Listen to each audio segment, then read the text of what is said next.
పెళ్ళనేది నా జీవిత ధ్యేయం కాదు. నా గోల్ వేరే ఉంది. నా థాట్స్ వేరే ఉన్నాయి. చూస్తుంటే నిన్న పెళ్లి, ఇవాళ రిసెప్షన్, రేపు ఛీ!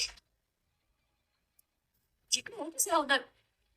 ఒక్క ఆధార్ కార్డ్ నా జీవితమే మార్చేస్తుందని తెలిస్తే చచ్చేదొక వెళ్ళు వేలాడేసుకుని తిరిగేదాన్ని. ఆ ఆధార్ కార్డ్ లేక హాస్టల్లో చేరే అవకాశం లేక గత్యంతరం లేక మీతో కలిసి వచ్చాను. రావడమే పాముల మీద పాములు పేయించారు.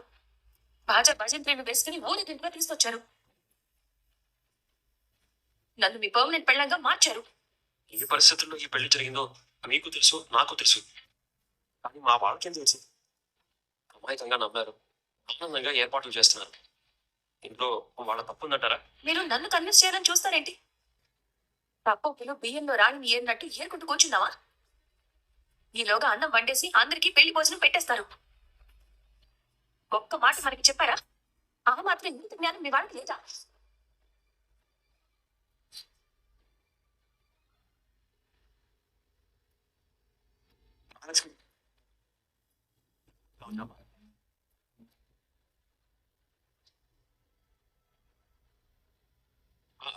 అలానే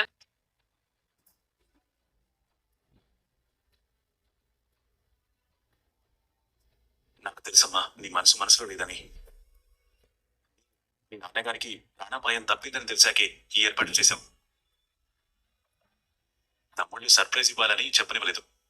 తప్పుగా అనుకోకుండా అమ్మా మీకోసం కొత్త బట్టలు తెప్పించాం, వేసుకోండి.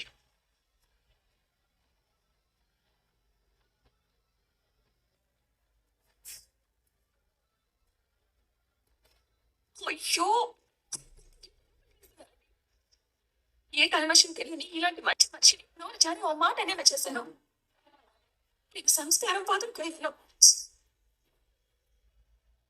వల్ల కాదండి. నేను ఎవరిని మోసం, ముఖ్యంగా మీ అన్నయ్యని.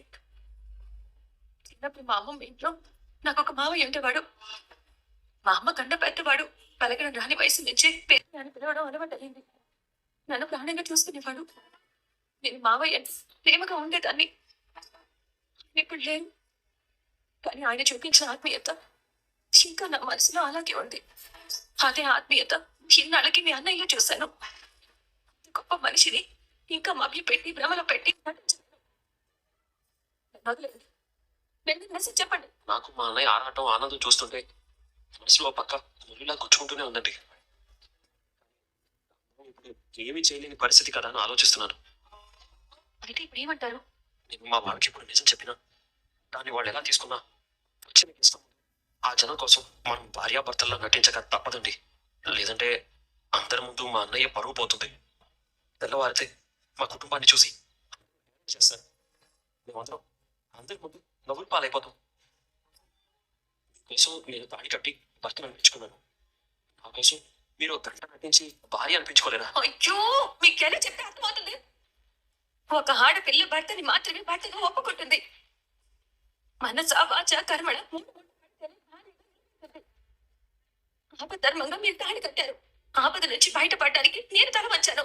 అంతే తప్ప ఇది అగ్ని సాక్షిగా జరిగింది. ఒక మగవాడి పక్కన ఒక అమ్మాయి భార్యగా నిలబట్టమే తప్పు. అందరి దృష్టిలో శాశ్వతంగా ఒక భార్యగా ముద్రపడ్డం నా వల్ల కాదండి. నా వల్ల కాదు. మీకు వెళ్ళి చెప్తారా? నేనే వెళ్ళి అందరికీ చెప్పనా?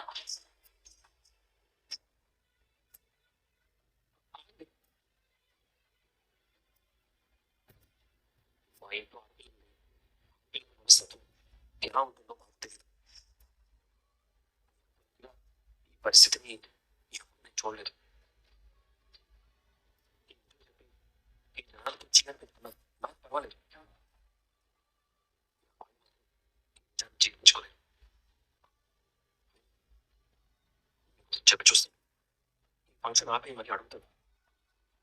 మీరు ప్రశాంతంగా ఉండండి. వెనకనే లొట్టలేసుకుంటూ వచ్చారా? ఇదో పెళ్ళా, ఇదో ఫంక్షనా? ఇది జరుగుతుందని అనుకుంటున్నారా? జరుగుతుందని అంటున్నారు తయారు. వాళ్ళ భ్రమ. విన్నానా? విన్నానా? అదే ఎంతసేపు మీరు వచ్చి? నేను రావడం నిజంగా మాకు చాలా సంతోషంగా ఉంది. మేము చుట్టం చూపుగా వచ్చామనుకున్నావా? ఇంతటి బిర్యానీ మేము చేసుకోలేకనా? ఇలాంటి పని మనోళ్ళలాగా సిగ్గు లేకుండా వచ్చావు అనుకుంటున్నావా? మీ ఇంట్లో హత్యలు, చావులు, లేచిపోవడాలు, తాగి తందనలాటాలు, తన్నుకు చావడాలు తప్ప నా లెక్క ప్రకారం శుభకార్యాలు జరగనే జరగవు. ఆడవాళ్ళు చూసి పగలబడి నవ్వాలని వచ్చాం. ఏంటి ఫంక్షన్ జరుగుతుందని అనుకుంటున్నావా? అలా మాట్లాడకదా. సుకుమాని తమ్ముడు పెళ్లి చేసుకుని వచ్చాడు. నీ చేతితో ఆశీర్వదించాడు. పంపిస్తాను. వెళ్ళి కూర్చున్నావా?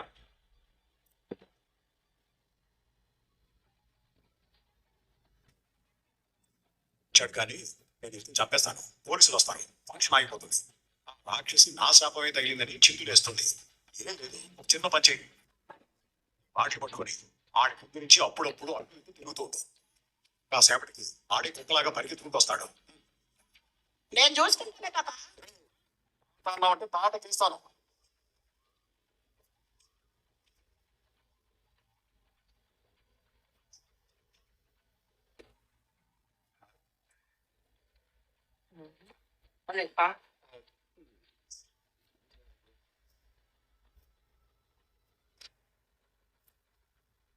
ఏయ్, ఏంటి ఇంకా ఇలాగే ఉన్నావు? మనం పిలిచిన వాళ్ళందరూ వచ్చారా? ఆఖరికి అత్త పెదనాన్న కూడా వచ్చారు. స్టేజ్ ఎక్కుతాను.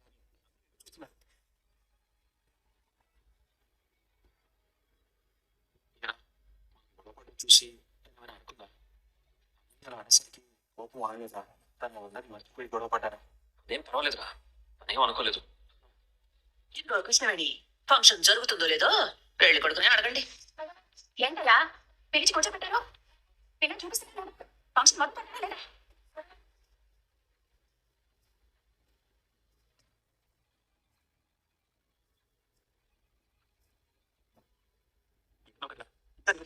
అమ్మాయికి వెళ్ళి పర్లేదన్నయ్య, స్నానం చేసే వచ్చింది. సరే అయితే నువ్వు వెళ్ళి వెళ్ళిపో. సాన్ చేయరా. చక్రి వాష్రూమ్ లోపలికి వెళ్ళి ఈ విషయం ఎలా చెప్పాలి, ఇప్పుడు వీళ్ళు చెప్తే ఏమైపోతారు, అన్నయ్య ఏమైపోతాడు, తమ్ముడు ఏమైపోతాడు, నలుగురిలో కుటుంబం ఏమైపోతుంది అని బాధపడుతూ అటు మహాలక్ష్మికి చెప్పుకోలేక ఇక్కడ చెప్పుకోలేక బాధపడుతున్నాడు. ఏమైందా? ఏం కాలేదు. ఎందుకు రాలేదు? తెలియదు. తను కూడా చూసింది కదా. చూసింది. నాకు కదా అక్కడ కొద్దిగా కూర్చొని మనల్ని చూస్తున్నాయి.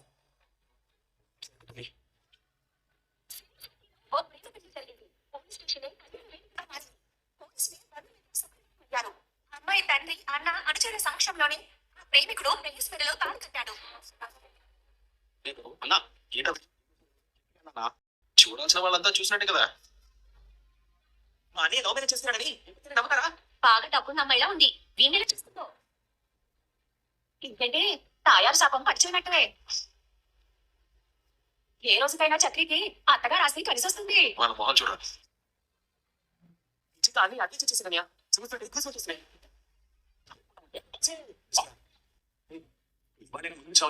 ఇంటి ముందు యమపట్టులాగా ఇద్దరు నిలుపుతున్నారు. శుభకార్యం ఎలా జరుగుతుందో చూద్దామని వచ్చారు. ఆగిపోతుందని అంటున్నారు. పెళ్లి మోహన్ పెళ్లి పని లేదండి.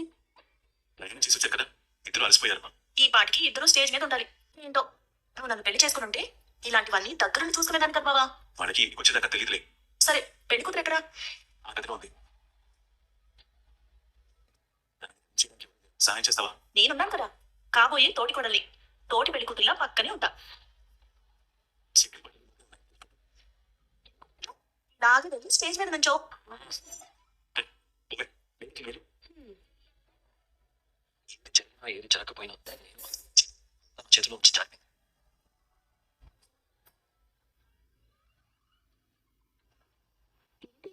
నేను ఇంకా రెడీ లేదా? ఏమైంది? లేట్ అయింది. ఎందుకైంది? మనం సరిగ్గా చూడలేదు కానీ మీరు చాలా అందంగా ఉన్నారు. ఈ వీధిలో ఇక నుంచి ఇద్దరు అందమైన అమ్మాయిలు ఉంటారు. ఒకరు మీరు, ఒకరు నేను. మీరెవరు? నేనే గాయత్రిని. ఇది మా మేనమామ ఇల్లు తెలుసా? అవును. చక్రి బయట బట్టలు వేసుకోకుండా తిరుగుతున్నాడు. అంటే ఫంక్షన్ కి వేసుకోవాల్సిన బట్టలు వేసుకోకుండా ఉన్నాడు. ఉండండి ఇచ్చేసి వస్తాను.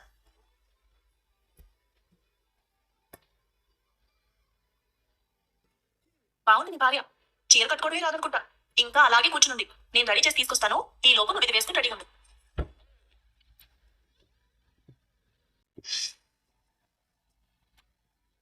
కొనేటప్పుడు నీకు సంగతి తెలుసా? చీర తయారైతే తెచ్చారు కానీ బ్లౌజ్ కుట్టించాలని కూడా నేను తెలియదు. నేనే మీ జాకెట్ కొరతకు తీసుకెళ్లి కుట్టించుకొచ్చాను. ఇక ముందు ఇలాంటివి ఏమైనా ఉంటే నాకు చెప్పండి, నేను చూసుకుంటాను. గడగడ మాట్లాడుతూనే ఉన్నాను, నేను ఇది ఒక్క మాట కూడా మాట్లాడట్లేదు. ఇంతమంది మగవాళ్ళు ఉన్నారని భయంగా ఉందా? నిజానికి వీళ్ళంతా తాడి చెట్లో ఎదిగారు కానీ పసుపు వాళ్ళతో సమానం. అందరూ మంచివాళ్ళే. ఆ చిన్నోడు కన్నా ఉన్నాడు చూసారా, వాడికి నేనే. వాడు మళ్ళీ ఏడుస్తాడు. ఇంకా ఇలాంటి కూర్చుంటే ఎలా?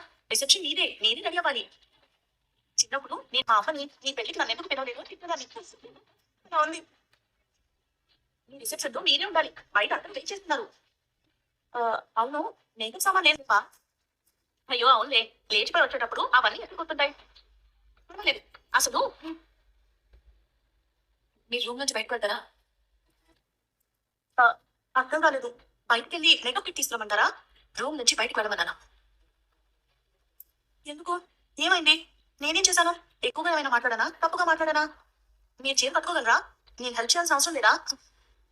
చేసి బయటకు వెళ్తారా? నేను చేసినంత పని చేసింది. బాగుంది. కొత్త పెళ్లి కూతురని మర్యాద ఇచ్చి మాట్లాడితే నన్ను అనుమానిస్తున్నావా? మర్యాదగా వెళ్తావా లేదా అన్నట్టు దండం పెట్టి బయటికి వెళ్ళమంది. నీ తమ్ముడికి తనకి ఏమైనా గొడవైందా? ఆ బాలకం చూస్తుంటే కొత్త చీర కట్టుకునేలా లేదు.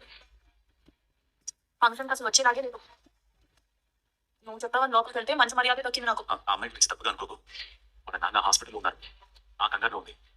చిరాకు ఉంటుంది. వెళ్ళకుండా ఇక్కడే ఉంటారా? బయట మా అమ్మ ఈ ఫంక్షన్ ఎలా జరుగుతుందో చూస్తా అన్నట్టు ఎదురు చూస్తుంది. మా పెద్ద మావయ్య కూడా ఉన్నాడు. కాసేపు ఫంక్షన్కి వచ్చి నిలబడి పొమ్మనండి, లేదంటే అందరి ముందు పరువు పోతుంది బావా. పెట్టిన ఖర్చు అంతా వేస్ట్ అవుతుంది. ఇక మా అమ్మ వేసే గెంతులకి అంతే ఉండదు. వస్తాను బావా. మాధవ కూర్చొని కుప్పకూలిపోతే నేను మాట్లాడతానని చెప్పి చక్రి లోపలికి వెళ్ళిపోతాడు. మీకోసం చూస్తున్నాను. ప్రశాంతంగా ఉండమని చెప్పి వెళ్ళారు కదా, శాంతంగానే అడుగుతున్నాను. మీరు వెళ్ళి మీ వాడికి నిజం చెప్పలేదు కదా? మీకెలా తెలుసు? మీరు చెప్పుంటే మీ అత్త కూతురు వచ్చి మీకు ఆ సూట్ ఎందుకు ఇస్తుంది, నన్ను చీర కట్టి సింగరించుకోమని ఎందుకు అంటుంది? మీరు ఒక్కసారి బయటకు వచ్చి చూడండి. అంతమంది ముందు నిలబడి రిసెప్షన్ జరగట్లేదని చెప్తే వాళ్ళని పిలిచి అవమానించామని ఎంత చెప్తారో ఆలోచించండి. అసలు చెప్పడానికి మాకు నోరేనా వస్తుంది చెప్పండి. అయితే అంతేనా? చెప్పరా? మీరు చెప్పరా? చెప్పలేనండి. నిజంగానే మా ఇంటికి మహాలక్ష్మి వచ్చిందని సంతోషపడ్డానమ్మా. ఎందుకంటే మా ఇంటికి ఒక శాపం ఉంది. ఈ ఇంట్లో ఆడవాళ్ళు ఎవరు ఉండరని అందరి అభిప్రాయం. నేను ఇక్కడ ఒక్క రాత్రి మాత్రమే ఉన్నాను, కానీ మీరంతా నన్ను చాలా బాగా చూస్తున్నారు. అంటే మీకు నేను నిజం చెప్పకుండా ఉండలేను. ఏంటండి ఇది? చెప్పమా. మేమిద్దరూ ఇష్టపడి పెళ్లి చేసుకోలేదు, తమతో లేచిపోయి రాలేదు. ఇప్పటికైనా లైక్ చెప్తే లైక్ చేయండి, నచ్చితే ఛానల్ని సబ్స్క్రైబ్ చేయండి. ప్లీజ్ లైక్ చేసి చూడండి ఫ్రెండ్స్. Thank you.